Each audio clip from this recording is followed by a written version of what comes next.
Were you intoxicated? I was not. It had nothing to do with it. I didn't drink anything. I never saw anything in front of my windshield, ever. And so it did show that on the tape as well. I don't know if the person jumped in front of the road. They also saw on the tape that I never put my brakes on, indicating that I didn't know I hit anything. But I never saw anything. I had no clue that's what happened until the next morning. A Waterbury family is without a father, brother, and son after a hit-and-run crash over the weekend. Tonight, we're getting a closer look at the woman who police say left him in the street to die. Channel 3 Waterbury Bureau Chief Audrey Russo is live outside Superior Court with more. Audrey? Police say that they saw the victim, 34-year-old Christopher Coleman, on surveillance video, stumbling and falling into the road wearing dark clothing the night he died. Now, in that same warrant, a friend of driver Christine McWeeny told police that she thought her friend was slurring her words and maybe was intoxicated. That same friend telling police that Christine thought she had hit a pothole. 57-year-old Christine McWeeny looking shaken, trying to hold it together as she faces a judge with cuffs on for the first time ever. Ms. McWeeny is 57 years old. She has no criminal record. I don't believe that she's a player. And the wheels of justice moved quickly in this case, perhaps far too quickly. She killed him on March 4th, 2024, and already up for parole September of 2025.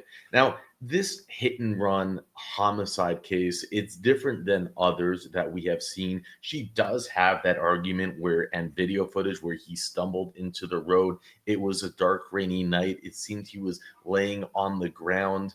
And some might say, look, that can happen to anybody, but don't feel badly for this woman. It's not about what you do at the time of the accident. It's how you act afterwards. She ran from the scene. She insisted that it was only a pothole. She claimed that she did nothing wrong. And even here at this hearing shows so little remorse, so little empathy for the 34-year-old father, son, brother who she took from this world. It will never cease to amaze me watching those who come up for parole without the ability to have insight or compassion for the damage and pain that they have caused. But let's jump in to this Connecticut parole hearing. My name is Christine McWeeny, 447528. Thank you. This hearing is being conducted in consideration of the parole application for Steve McWeeny, inmate number 447528. She is serving a sentence of 8 years suspended after 3 years with 8 years probation for one count of evading responsibility involving death. As of today, records reflect a parole eligibility date of July 18, 2025. There is there is victim input in the case. There is an offender accountability plan that has been reviewed and shows the offender has completed the warrant. Utilizing the warrant, the offender's overall score for recidivating falls within the low range. Ms. McWeeny, this is your opportunity to tell the board why you think you should be granted parole. You may begin. Good morning. Well, honestly, I don't even know what happened, but I'm very, very sorry for what happened for the family. I was a bit of a mess in the beginning when it happened because I had no idea I hit anything. So I've done everything I could in here to be a decent inmate. I have a job. I'm on the waiting list for the Pursuit program. I don't know what else to tell you. I've never been in trouble, so the whole thing was new to me. Okay. So I don't know what to say. I've never done this before. All right. Well, why don't we go ahead and begin with the questions that we've prepared for you based on the documents that have been available to us. We'll discuss your case after we have input from the Office of Victim Services, and then we'll give you our decision. Okay. You ready to proceed? Sure. Okay. We'll begin questions with my colleague, Mr. Salkoff. Good morning, Mrs. McWeeny. Good morning. So I understand your position is that you did not know that you hit someone when you were driving? I did not. I thought I had a pothole. Were you intoxicated? I was not. It had nothing to do with it. I didn't drink anything. I never saw anything in front of my windshield, ever. And so it did show that on the tape as well. I don't know if the person jumped in front of the road. They also saw on the tape that I never put my brakes on, indicating that I didn't know I hit anything. But I never saw anything. I had no clue that's what happened until the next morning. I even drove past the incident with my car because I had to turn around because I was dropping it off for a girlfriend. Well, what do you think is your responsibility in what happened? What do I think was my What is your responsibility? responsibility? Yeah. Well, exactly what I did. As soon as I found out what happened, I went back to the police station and turned myself in and let them know that I had no idea I hit anything. Okay. You have a DOC alcohol and drug score 4. That's out of 5. Why do you think that is? I don't know. Oh, maybe because I'm on methadone. I came in on methadone. I've been clean off opioids from a doctor for 5 years. So I came in clean. I haven't taken any opioids. I was addicted to prescription medication thanks to a doctor. I don't know. I don't know anything about the 4 or 5s. Nobody told me anything like that. And you have not been able to do any programs in the facility, right? No, they just sent me something for a program that's supposed to start on Tuesday. New Thoughts. Okay. New Thoughts is starting on But I've Tuesday? taken I've taken all the classes that I could take within, my building. The What about groups that they had. What about AA and NA meetings? Have you done those in the past? Yeah, within my group, I did when I first got here. I was in their recovery group that they had every week.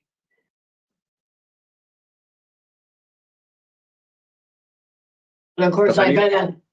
How do you I've spend your been time incarcerated? through them. I'm the common area worker in my building. So I've had a job practically since I got in here because I was the tier worker first and then the common area worker. And then, like I said, I was waiting for the pursuit program, which if you're not familiar, it's the job that you can work outside of the building. So you can make money and save it while you're here. And I'm accepted into that program as well. When But it does that hasn't start? started yet. It know hasn't when it started starts? yet. I don't know. I've been waiting for 6 months. I've been told that I've been accepted, but they just gave me new hire papers yesterday, as a matter of fact, but everything is a little slow here. And what do you think you learned from this incarceration? Well, a lot. My whole life changed because of one incident.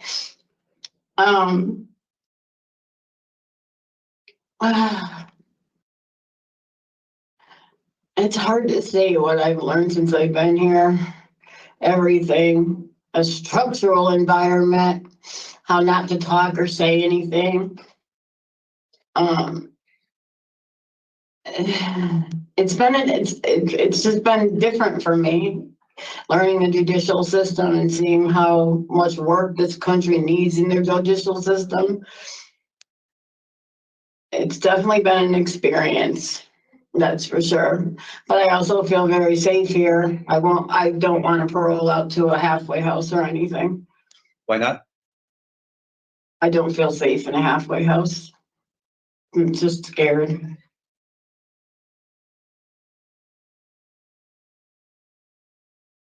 You could say anything to the victim's family. What would you say? Say that again, please. If you could address the victim's family, what would you say? Oh God, I'm so sorry for them. When it first happened, I believed that I shouldn't have been alive. All I could do is apologize. I didn't see anything. I never thought I hit somebody. And it was dark out. He was in black clothes, according to the video, and he wasn't standing up. So it was almost impossible for me to see anything, but my car hit him. So it's still my responsibility. Well, thank you for answering my questions. Thank you, Madam Chair. Mr. Cole.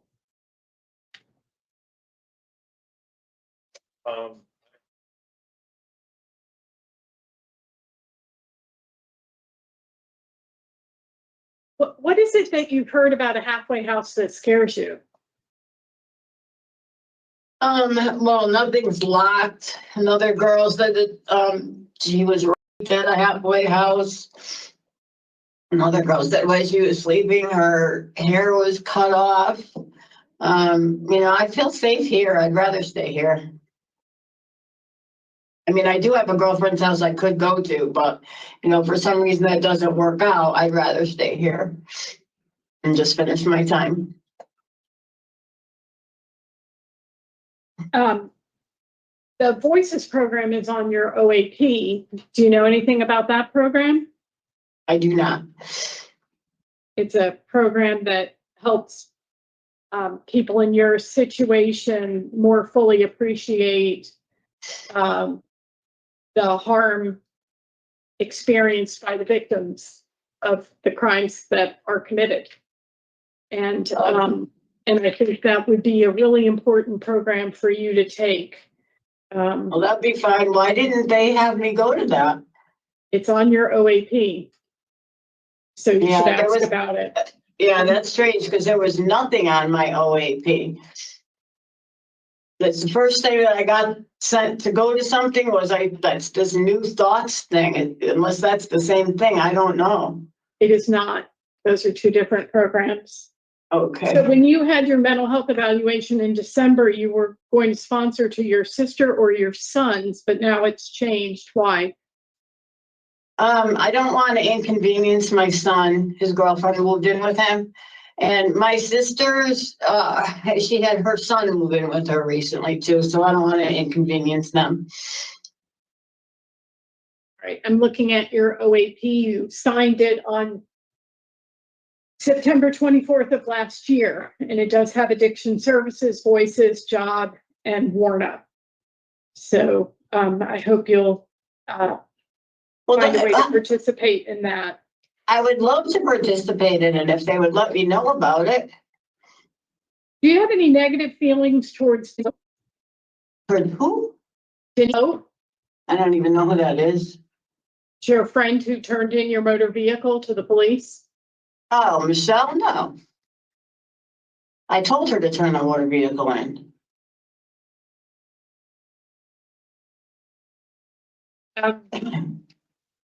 So at this point in the hearing, we're going to turn it over to the Office of Victim Services. Ms. McWeeny, you are not to speak.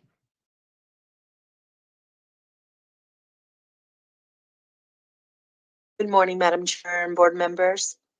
I have one of the victims who is on Teams and would like to address you. And then after that, I'll be reading several victim impact statements. This will be your opportunity to unmute yourself, turn on your camera if you wish to do so, and please remember to address only the board members. And you may begin. Okay, I'm going to ask that you really speak up because Ms. McWeeny appears to be having trouble hearing. Okay, can you hear me? We can hear you. Thank you. So I'm Wendy Bryan, his sister. So this tragedy, I'm definitely not in favor for her to be paroled out. I will say that. And like I said, as I said before, I do have to find it in my heart to forgive her because I am a child of God. But what is killing me about the situation is the fact that she's not taking any accountability for the incident. I understand that there's things that's being said about it's a blur about what happened that night. But now we are 18 months in now.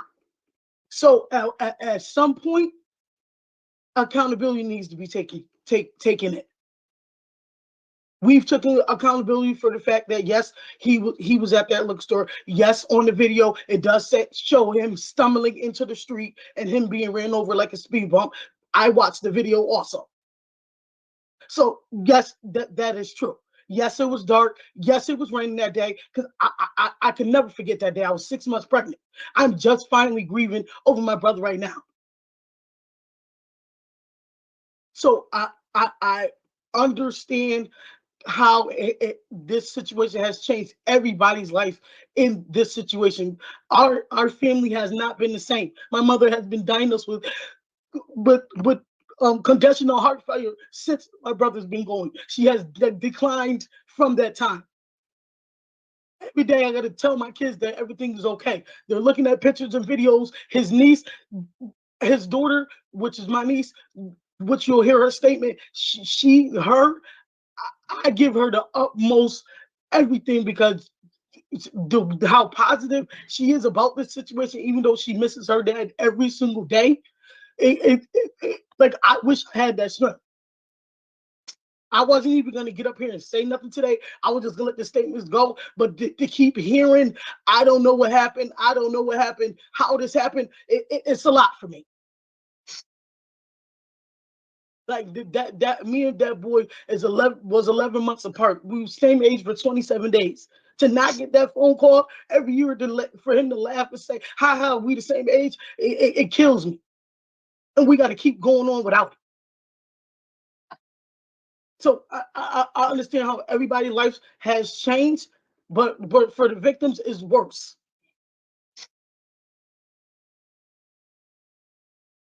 Like I know we don't have enough time, a lot of time, so I'm just gonna let her read the rest of the statements. I just wanted to say that. Thank you so much. Thank you. Hello, I am AC. I'm just going to use initials. There's not a day that goes by that I don't miss my dad. He was my superhero, and he was taken from me. He has missed 2 birthdays now. My graduation from the 5th grade, my first middle school play, and my baptism things. He would never miss when it came to me. I don't know how to feel when it comes to you.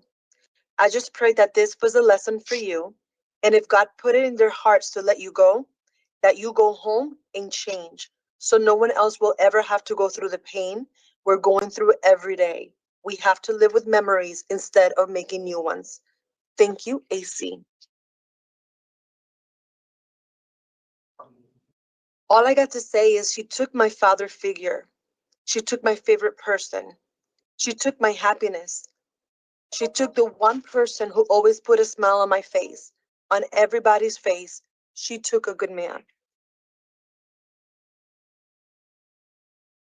It's been a year and 6 months since the life was taken, and there has been so many good times that we had to celebrate without him.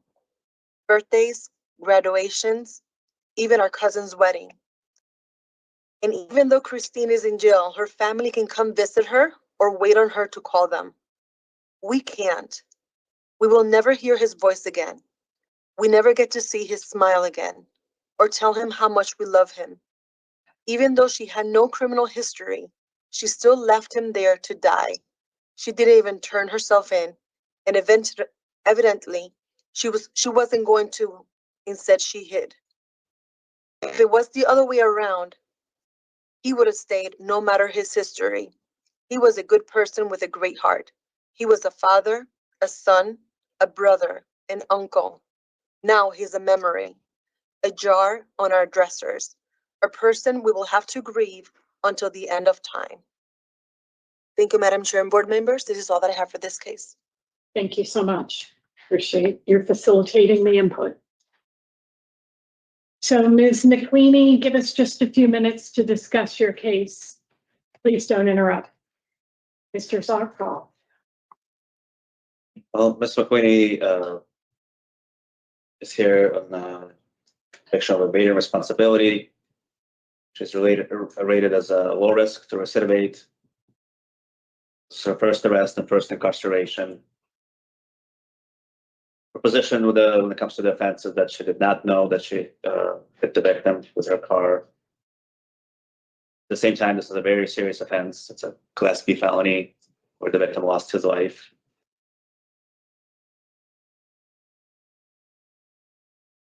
Ms. McWeeny has drug and alcohol score of 4. She's not been able to take any programs yet. She's on the wait list and just not comfortable with the discretionary parole here, given that need and not to your program yet. So that's where I am. Mr. Polk. Thank you, Madam Chair. So I appreciate the family's input on this case, and reading the police report, it's tough, and it's obvious that Ms. McWeeny feels horrible about what happened. This isn't a case where somebody was driving down the road and square on the end just hit somebody and killed them, with the front of the car or anything like that. It's a case where the person is seen on video laying in the street with dark clothing at night on a rainy night, I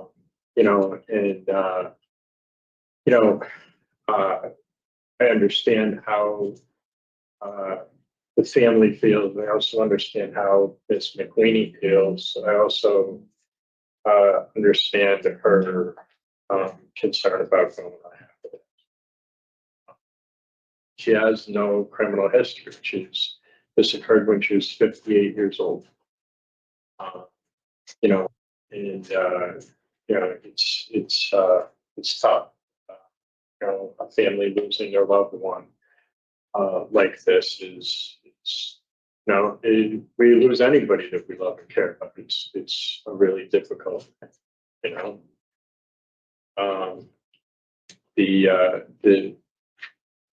I think that it's a very tough decision to make. She has a friend to go to in Waterbury.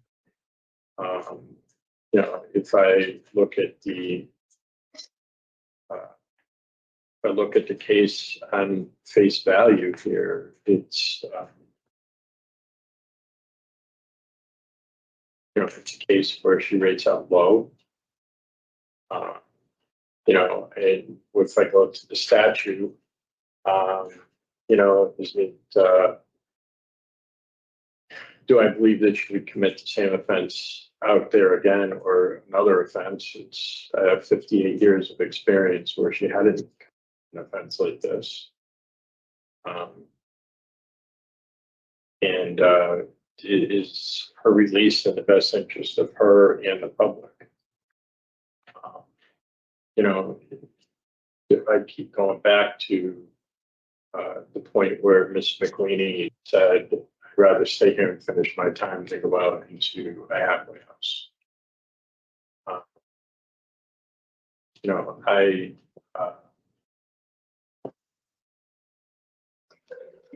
I could actually go vote for parole or vote to allow her to stay, depending. I'd like to have your put on this as well before finally arrive there. Okay. I'm glad that after a year since sentencing, she's going to be able to participate in some programming. She has the prospect, if she put it to gain outside employment through the Pursuit program. I'm struggling with the fact that the documents that I read don't correspond to her representation of the events of that night. And that really stands out for me, as does the fact that at sentencing, she didn't say she was sorry, her attorney said it. And as the parole officer pointed out, there was no mention of remorse in the interview.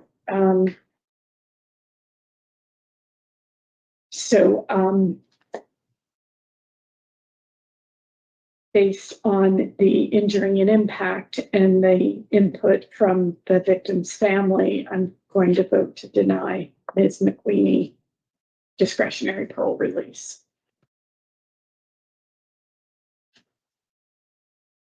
I mean, I hear you. I went with, looking at the police report and seeing the investigating officer's review of videotape in the area. For me, it was a lot that happened after. Yeah. That, you know, it's what got her the evading, that, you know, not stopping, not rendering aid, on top of hitting the individual with their motor vehicle. It's really stands out for me, goes to character, I think. I think a 3-year sentence is to serve is quite remarkable for the loss of life, but offset by the circumstances in this case. So I have nature and circumstance, injury and impact, inadequate program participation, and evidence of offender change. Yeah. So action. So in the matter of Christine McWeeny, inmate number 447528, there is a motion to deny parole for the following reasons: the nature and circumstance of your offense, the injury and impact caused to the victim and the victim's family, your inadequate program participation, and evidence of offender change. Do I have a second? Second. All in favor? Aye. All opposed? No. So by majority vote, Ms. McWeeny, you will go out end of sentence to your 5 years of probation, and we wish you much success. Okay. Thank you. Thanks for your time. This You're welcome. is the hearing of MCWEENEY inmate 447. And they deny, and thankfully so. Thankfully, you know, they have a new parole board member. I'll go over his bio in a little bit, Alex Sarkov, and thankfully he's no Mike Pohl. You know, Mike Pohl, it's amazing, is really just always advocating. He always has those rose-colored glasses on. He's always saying, trying to say on her behalf, like, you know, and there's interesting things that are brought up. But as it was said by, I think it was Palmieri, it's not about what happened at the scene of the crime. It's about what happened after. And it's like as if she has ice in her veins. She didn't even say sorry at sentencing. Meanwhile, she killed someone. Imagine if you were driving at night and you found out that you ran over someone's dog. Wouldn't you have more emotion for the dog that you ran over than she is having for the life that he took?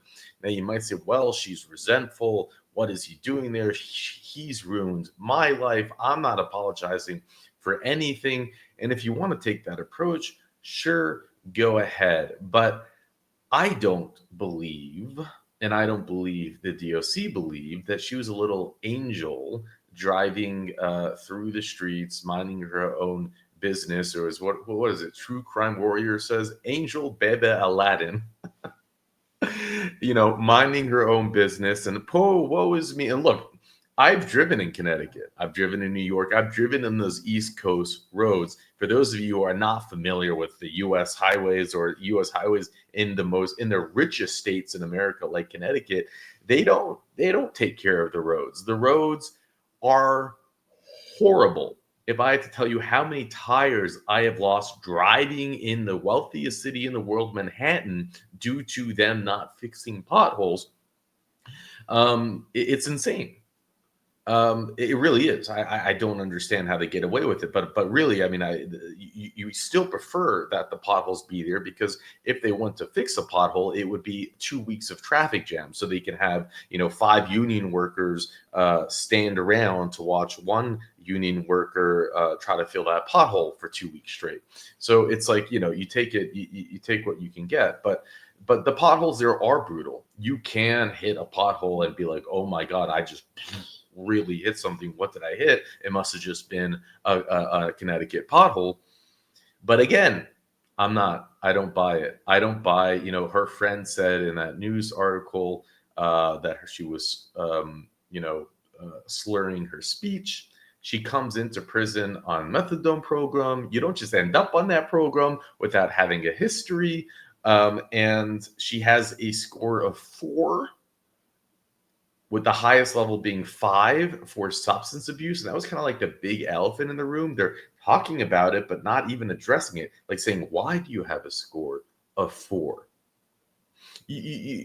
So you take everything, and just from this facts of those cases, I feel like, she's locked up.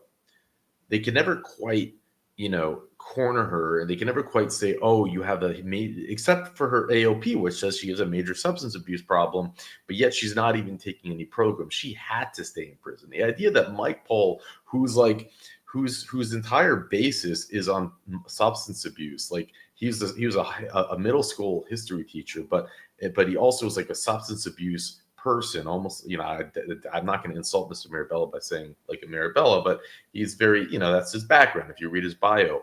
And for him not to take someone who is a hit and run that took a life, has an AOP of 4 out of 5 for substance abuse, and to just want to release them because, well, it's her first incident at her age. So, that's crazy. Like, it's crazy. The whole thing is crazy that she can get in prison, have a parole hearing, not take any accountability, still deny that she was on and insisting she was sober, not saying she has a substance abuse problem, that not even being brought up. I mean, maybe it was brought up once, but like not being pushed. And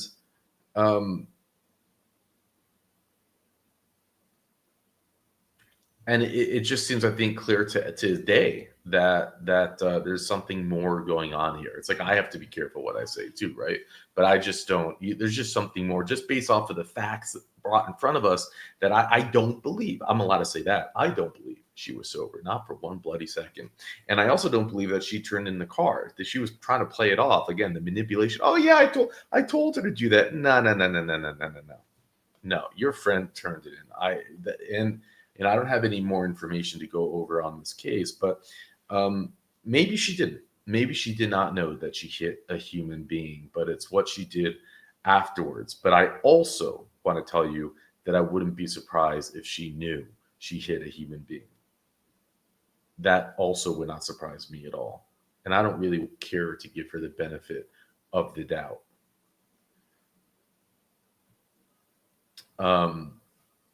So this is the new parole board member, and it on paper, it doesn't look good for us.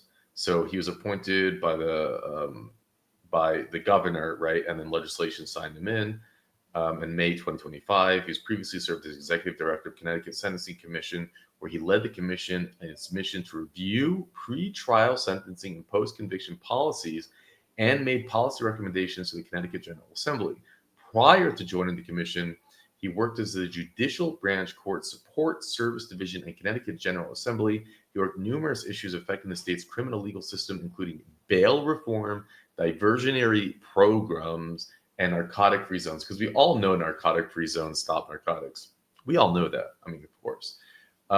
Voting or disenfranchisement, competency to stand trial, minimum mandatory sentences, cost of incarceration, eyewitness identification, and juvenile sentencing. Look, and like I said, let's allow his decision-making and question. Let's not jump to conclusion.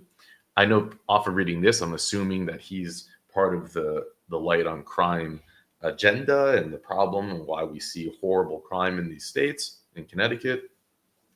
But that would be completely, unfair of me and right, quite hypocritical for me to jump to conclusion based off the record. Maybe he was tough on crime. Maybe all of his outcomes were not in what I'm assuming. Anyways, I think what's important is that we wait and see how he operates as a parole board member. So I am looking forward to seeing it. So far for this case, he was no Mike Pohl, and he seemed to be thinking about this correctly. But I'd love to hear your thoughts in the comment section about this case. And many of you also telling me, Mandoo, I see this in the comment section. I didn't know you're still posting. Or Mandoo, why have you stopped posting Louisiana hearings? And I say, guys, I have 2 channels. First of all, I post every day, Sunday through Thursday, and usually Friday and Saturday. But it's religiously Sunday through Thursday on both channels. And Louisiana is only on channel 1, Mandoo 1. So make sure you're subscribed to both. Make sure you have the notification bell on. And with that, I'll let you go. It's been a year and 6 months since the life was taken, and there has been so many good times that we had to celebrate without him. Birthdays, graduations, even our cousin's wedding. And even though Christine is in jail, her family can come visit her or wait on her to call them. We can't. We will never hear his voice again. We never get to see his smile again or tell him how much we love him. Even though she had no criminal history, she still left him there to die. She didn't even turn herself in, and evidently she wasn't going to. Instead, she hid. If it was the other way around, he would have stayed no matter his history. He was a good person with a great heart. He was a father, a son, a brother, an uncle. Now he's a memory, a jar on our dressers, a person we will have to grieve until the end of time.